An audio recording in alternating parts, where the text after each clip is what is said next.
yung mga hindi mo makakalimutan experience sa Puteteng Boracay? Siyempre, una-una, person kung ginawa sa sarili ko, nagpa-tattoo ako, nagpahena. Tapos, Na-scam kami noon. Sabi sa amin, nung nag-tattoo nun, maalala ko yung mukha mo, kuya, pag ako bumalik ng Boracay, babalikan kita. Balik namin, no? Wala wala na na. nagtatattoo. Sarado na. Sarado na.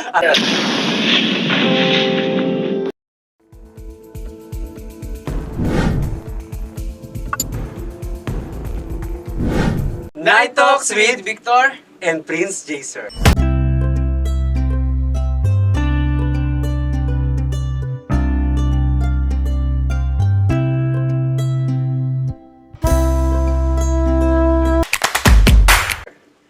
Naalala ko, last December, pumunta tayo ng Boracay, tama? Yeah. Pagka nag-asulit nun. Sabi ko Ano yung mga hindi mo makakalimutan experience sa Puteteng Boracay? Siyempre, una-una, person kung ginawa sa sarili ko, nagpa-tattoo ako, nagpahena. Tapos, Na-scam kami noon kasi that time, di ba, gabi na, pagdating namin noon, mga around 9 p.m. na, and then, di sabi ko, samahan niyo muna ako magpa-tattoo. Kasi nga, para pagka gagala na kami, meron ng tattoo dyan, paano, pandagdag forma, di ba, para medyo pogi points. Tapos, hindi nagpa-tattoo ako. Siyempre, ako kasi mahilig akong tumawad. Sabi ko, kuya, pa-tattoo naman. Sabi niya, sige, magkano yung parang ano siya, parang may ganun-ganon, armband, yung kung ano yun, kasi dito ko siya pinatato. Tapos, ang nangyari, hindi ko na naman. Kasi ano siya, tawag doon, noong una medyo maganda yung tattoo eh. Tapos pangalawa, may tubig. Akala ko siya, kumbaga parang part lang siya ng sa may ink. Tapos ang nangyari, di tapos na. Ang halaga talaga nun, mga 450, tinawaran ko 300. Henay na.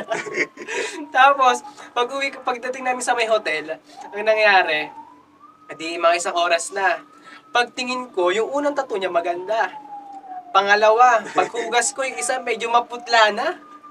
Ngayon, wala pa isang oras. wala pang isang oras, agad. paid na agad. Ay, di naman doon. Kumbaga medyo may tama, paid pala. Di pala. Iba pala yung paid sa Boracay. Ayun. Tapos, ayun na. Ngayon sabi ko, sige, okay lang yan. Kasi ang sabi sa amin, nung nag-tattoo nun, maalala ko yung mukha mo, kuya, pag ako bumalik ng Boracay, babalikan kita. Sabi niya sa akin, sige sir, ano naman yan? Okay na, patato na kayo sir. Marketing strategy. May may 1 year 1 year warranty. Ngayon, syempre, para hindi na ako di na maabala yung gala namin, bumalik ako, before ng flight namin, pabalik ng Manila. Tapos, pagdating doon, nakita ko siya, di ba nakita natin siya. Kuya, ano pa na to? Sabi niya, ngayon na, ako naman si Sir Raul, kasi naniwala marketing strategy nga. Hindi umalis muna kami, nagbili-bili muna kami. Pagbalik namin, no, wala na nagtatato. Sarado na. Sarado na. At ang lesson learned doon, huwag tatawad sa Boracay. Kasi mabubudol ka talaga. At alam mo ba na ngayong gabi, may makikigulo sa atin na expert sa pagtatato. Baka mo, nakilala niyo yun, di ba? Matutulungan ka. So, natin patagalin ito. Huwag natin makikigulo ngayong gabi. Aso? Ayan. Hello, diba? good evening. Itsura pa lang, di ba? Mukhang nagtatato na talaga siya. At mukhang budol din pag pagtatato. Okay, tingnan mo na, siguro ito, tattoo mo yan. To. Tinato mo yan? Hindi Siyempre, pakilala muna siya sa ating mga viewers. ako nga pala si Joshua Kalag, taga Dantubo, Burgos, Rodriguez Rizal. At siyempre, dapat may kasabihan. Oo. Ano ang kasabihan mo? Kasabihan? Hindi ako ready. Hindi na orient. Mga time is go. Oo. Mga na okay na yun. Or motto mo sa buhay mo. Motto ko sa buhay, Motto mo sa pagtatato. sipag lang. Sipag lang. Ah. At tiyaga. Parang kanta yun. Sipag lang. Ikaw ay tattoo artist. Yes, bago pa lang din ako nagtatato. Mga ilang days pa lang yan. Almost 2 years na yata. Matagal-tagal. 2 years, so, ito yung kasagsagan ng pandemic. Nung kasagsagan ng pandemic, Doon ka tsaka natutong magtato. Paano naging proseso nun? Ano yun? Dahil na-board ka, kaya yun nakita mo? May, yung kasamahan ko, totally nagtatato na siya. Tapos, lagi niya akong sinasama sa mga pagtatato niya. Hanggang sa naging tinuturuan niya na ako. Sa pagsama-sama ko sa kanya, natutunan ko din magtato. Ngayon, sinubukan niya na testing ko daw na magtato na. Hanggang sa nagtuloy-tuloy naman. Walang proper training. Kumbaga, tinuro lang ng kaibigan, gano'n. Oo, tinuro niya. Tapos, syempre, napusuan ko din, nagustuhan ko din kung yun yung magiging, trip ko na gawin. Hanggang sa natutunan ko siya. Dahil walang proper training, safe pa rin ba siya? Safe pa din kasi gumagamit pa din naman kami ng mga gamit namin na tulad ng gloves, tissue, nasa proper pa din naman ang pagtatato.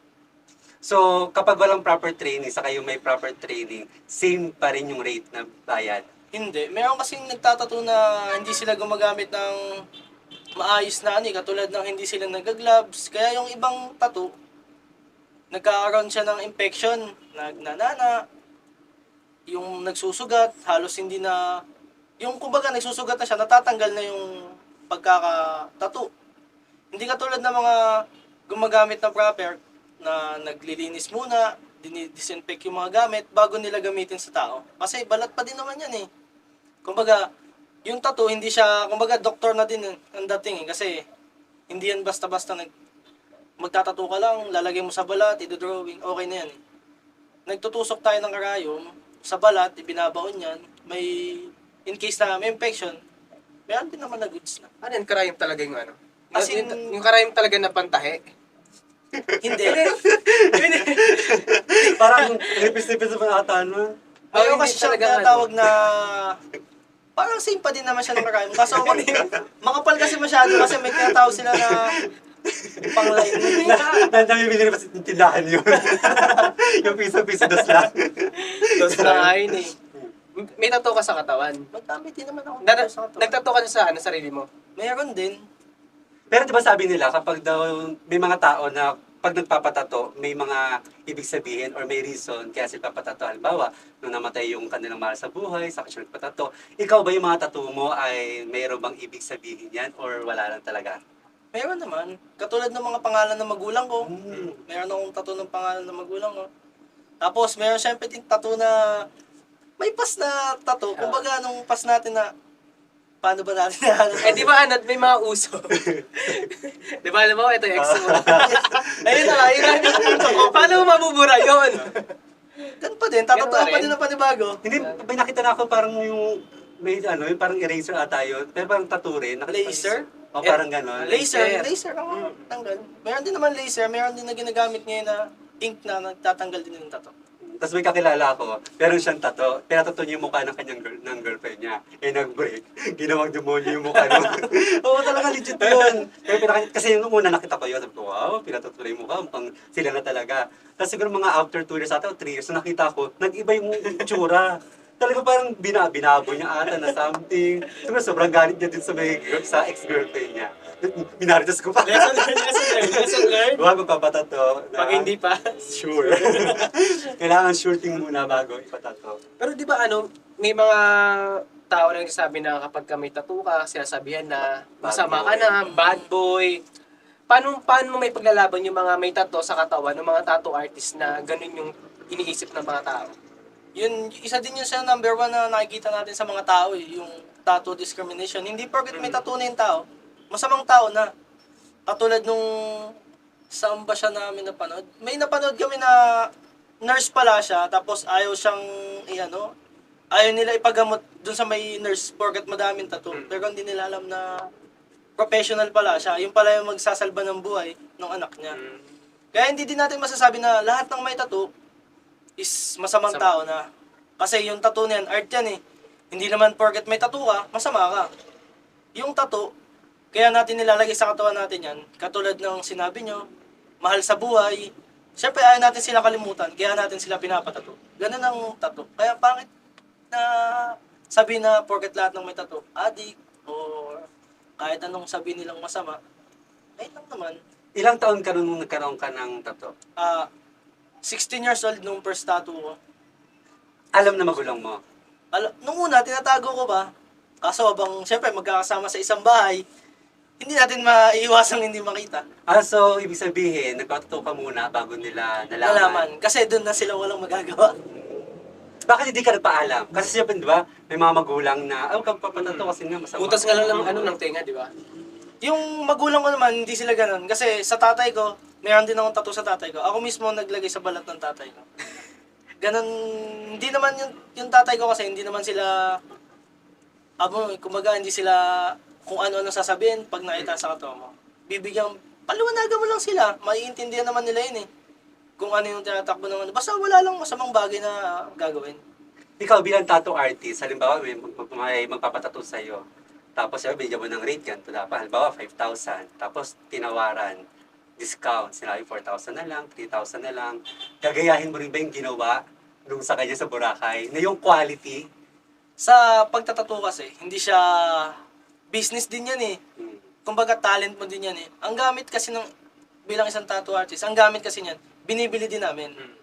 Kumbaga, yung binibigay na presyo sa'yo is same lang kung magkano namin binili yung gamit. Kung magkano yung magagastos sa tattoo mo, kung magkano yung binili kong gamit na ilalagay sa'yo. Ganun lang din yan. Kumbaga, talent fee lang din yung binabayaran mo. So alam mo na. Natawa ako.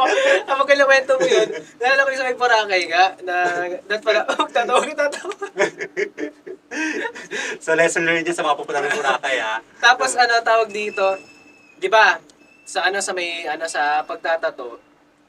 'Di ba may mga part lang ba, sa ganitong part sa kamay? Kailangan may maliit lang dito or kahit anong size, any part ng body yung pwedeng lagyan ng tattoo.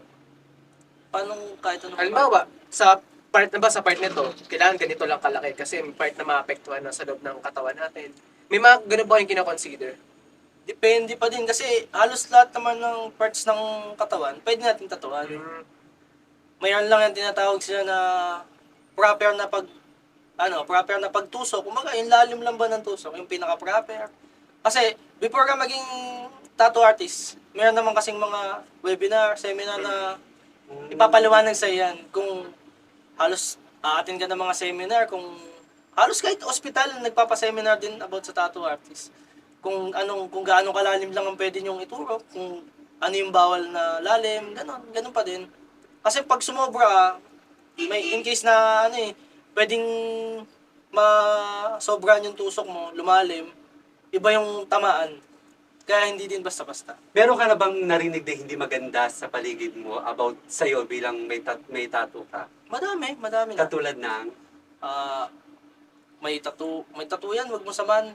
Yung mga ibang tao na, kunyari, kaibigan ko, tapos bago pa lang, sasabihin ng magulang, ang dami naman tattoo ng kasama mo.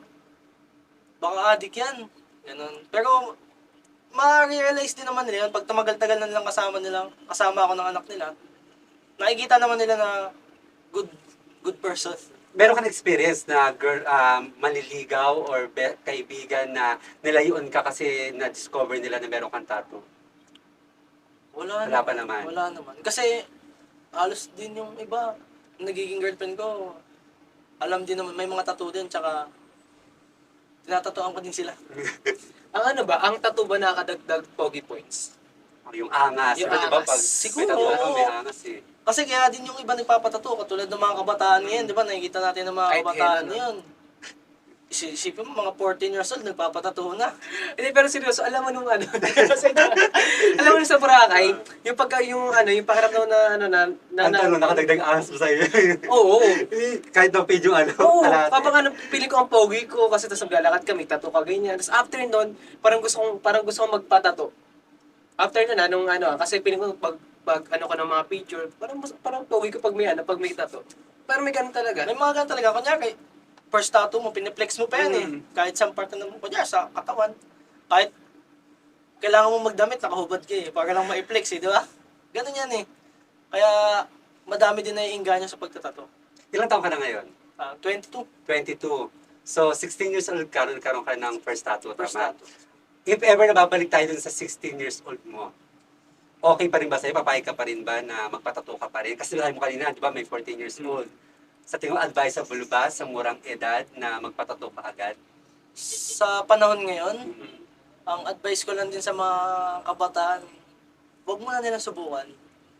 Tignan muna nila yung magiging kinabukasan. Kumbaga, i-advance na nila yung utak nila. Kung ano yung magiging... Kasi meron kasi ngayon na mga trabaho na Yes. no visible. Kailangan wala ka talagang tattoo, malinis katawan mo. May mga ganun trabaho kasi ngayon na hindi nila tinatanggap pag may tattoo. Working ka ba ngayon? Working ako. So, naka-experience ka ng discrimination sa trabaho na tinanong na may tattoo ka, tapos na-reject ka. Sa mga pinag-a-applyan ko, meron ganun. Tapos meron din namang iba na nakakaintindi sila. Sa amin, ikaw ba may tattoo ka pa? Wala. Wala. Sa amin na wala Wala pang naman. tattoo. Ano bang pwede mo sa amin advice if ever na gusto namin na magpatato? Siguro kung gusto nyo magpatato, yung mahal nyo sa bahay, magulang, mukha ng magulang, ganun, pangalan. Mas okay kasi pag tinato mo yung ganun sa katawan mo, kumbaga iisipin din ng magulang mo. Nandun na tayo sa point na isipin ng magulang mo, dumi sa katawan. Pero yung mukha nila, hindi maaalis sa katawan mo. Ang ganda yan, ha? Ikaw, tawag doon, pagka magpapatato ka, sa parte Hindi ako talaga gusto ko talagang dito. Yung buo, yung dito. Full sleeve. May tawag, yun. Full sleeve. Parang Mga magkaning ganun. Ang angas siya tignan eh. Magaling ganun. Tingin na magkano. Pero dapat Depende kapag pa din. full sleeve, Full sleeve. yung medyo maganda yung braso mo rin, kumbaga parang medyo macho-macho. Malaki Diba? lang. Kasi kung payatot naman, parang Parang parang pangit tignan. Magkano kapag mga ganon? Depende pa din eh. Kasi nasa design pa din ng, meron kasi yung tinatawag na colored, black. Hindi, Pag colored, magkano. Depende pa din yun sa magiging design mo. Kasi madaming ibig sabihin ng colored, madami kasing kulay. Pwede kasing gamitan natin yan ng red lang, tapos red, white, gano'n. Madami kasi may mga colorful talaga na tattoo. Bumabase din sila sa singilan, sa ink na ginagamit. Kung anong ink, ilang kulay. Ikaw, saan ka papatatoy? Ako gusto ko dito. Anong Nalagay ko dito, siguro pangalan ng magiging asawa ko. magiging pa lang, Oo. hindi pa asawa. Hindi pa. Magiging asawa pa lang. Eh paano kung nangyayari nga yun? Na ano? Hiniwalayan ka. Hindi pwede, kailangan panindigan niya yung Eh tattoo. kung ayaw nga eh. Para palakot mo yung tattoo. Hindi, pagka magpapatato ako, sure na. Sure na. Ako, sure. Doon tayo lagi sa sure, huwag tayo sa laging option. Talaga ba? So, yung mga tattoo, kasi di ba, minsan may mga sa mga private part, naka-experience ka ba ng gano'n? Meron din naman, mga naka-experience din naman ng mga private part. Kaso, hindi naman natin inaano yan eh. Kasi trabaho pa din. Tsaka hindi yan, kumbaga, meron kasi natawag sa artist na skin to skin yung tawagin. Kumbaga, yung pambabastos kasi hindi naman natin, naka-gloves ka kasi. Kumbaga, yung bago dumikit yung balat mo, gloves muna. Kaya hindi natin inaano yan. Tsaka yung nasa isip ng tinanggap natin yan, kumbaga magbabayad ka, trabaho ko to, gagawin ko to. Kung saan party ka man gusto mo patato, basta nagbayad ka, okay na yan.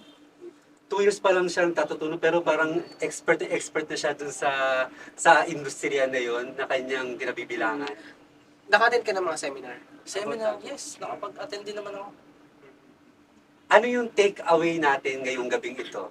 Ikaw, anong take away mo? Siguro yung take away ko sa usapan natin about dito sa may pagtatato. Siguro, ang katawan natin is parang bond paper lang din yan, di ba? Yung titignan nila, may long, may short. may long, may short, may A4, di ba? May legal. Diyan, tawag dito, seriously, ang ano talaga, parang ang pumasok sa akin yung lagi nilang halimbawa na pag merong bond paper, tapos may unting tuldok, ang lagi napapansin natin is yung tuldok. Like sa ating body, di ba? Ikaw may tattoo ka. Parang ang tingin agad nila is yung dumi, yung kasalanan nandun na. Siguro ayun na, huwag natin laging i-judge yung mga tao about sa kung ano man nakikita sa panlabas na kaanyuan. Hindi natin alam, tulad ng talent niya, na bigla na lang lumabas, na hindi niya inaasahan. Ano yung blessing yun? Kasi hindi lahat ng tao or mga katulad natin is magaling magtato. So we need to explore more about our talent na binigay ni God. Ikaw, anong take away mo ngayong gabing ito na sa ating pag-uusap? Ngayon, parang napaliwanag ko na lahat. Nasabi ko na yata. Baka na lang gusto mong sabihin sa mga viewers natin. Sa ngayon, wag natin tignan yun, wag natin tignan yung panlabas na tao wag natin tignan yung panlabas. Tignan natin kung anong ugali ng tao. Kahit sabihin natin na sobrang dumi na ng katawan niya, kung ano man siya, yung nasa loob-looban niya pa din ang tignan natin. Yun lang. Ako siguro, isa lang take away ko dito. Kapag magpapatato tayo, naman yan, o yung Pag tumawad. permanent yan, pag-huhingi ng discount. Diba, kung ano yung binigay na rate, tanggapin natin yun. Kasi syempre, yung rate naman na yun, ay may kakakibat naman yun na quality na result. Kasi pag tatawaran nga natin, syempre nga, tama yung sinabi niya kanina, di ba? Syempre, di naman nila pinupulot lang yung mga gamit nila, talagang pinag-ipunan yun, o kaya parang nag-i-invest din sila doon. So, kung magkano binigay na rate, kung sa tingin naman natin na karapat-dapat yung deserve nila sa ganung rate, at minsan magbigay tayo ng tip pa, di ba? At huwag tayong pabudol sa mga Tao sa Boracay. retouch. Oo, sabi niya, 1-year warranty talaga. Naniwala naman sa one warranty. First time sa Boracay, may ganun pala. So alam niyo na, ibang pupunta ng Boracay. Kaya maraming salamat Thank you so much, sa Joshua. pakikigulo ngayong gabi dito sa amin. Again, this is Night Talks with Victor. and Prince Jaser. Maraming salamat. Thank you. Bye. Thank you. Ah!